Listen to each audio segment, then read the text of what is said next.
Seluruh pengunjung yang jatuh ke danau dalam peristiwa ambruknya jembatan di Taman Candika Kota Medan dapat diselamatkan. Dipastikan tidak ada korban tenggelam dan hilang atas kejadian tersebut.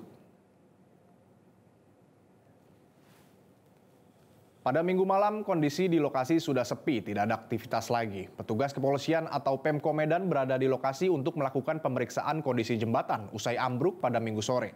Terlihat kondisi jembatan sudah patah di bagian tengah dan masuk ke danau.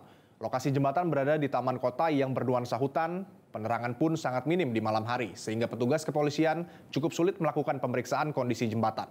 Menurut salah satu tim penyelamat, Nurul Afifah Nasution, sebelum kejadian pengunjung banyak melintas di atas jembatan. Diperkirakan ada 50 orang hingga kelebihan kapasitas, padahal yang diperbolehkan hanya 20 orang saja. Tiba-tiba jembatan ambruk hingga menjatuhkan seluruh pengunjung ke danau. Beruntung tidak ada korban hilang atau tenggelam dalam peristiwa ini.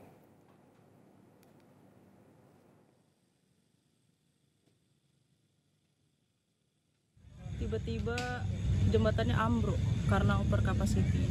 Berapa orang kira-kira dalam jembatan, Bang? Kalau kami taksir sih ada hampir 50-an gitu, Bang.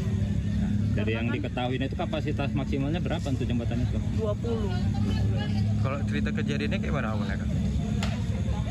Awalnya tiba-tiba jembatannya ambruk aja, Bang.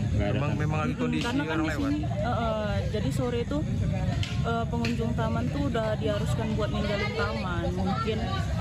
Mungkin saat itu pengunjung sibuk keluar jadi di jembatan itu over capacity. Dari pengakuan dari korban bahwa jembatan itu tadi full ya, dipenuhi oleh orang yang diperkirakan itu sekitar 80 orang.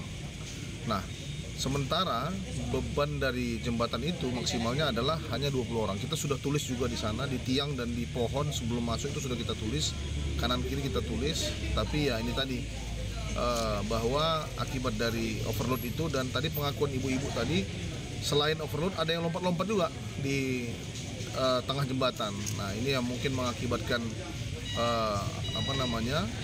beton penahannya tidak kuat sehingga terangkat dan menyebabkan jembatannya menjadi rubuh. Jelajahi cara baru mendapatkan informasi. Download Metro TV Extend sekarang.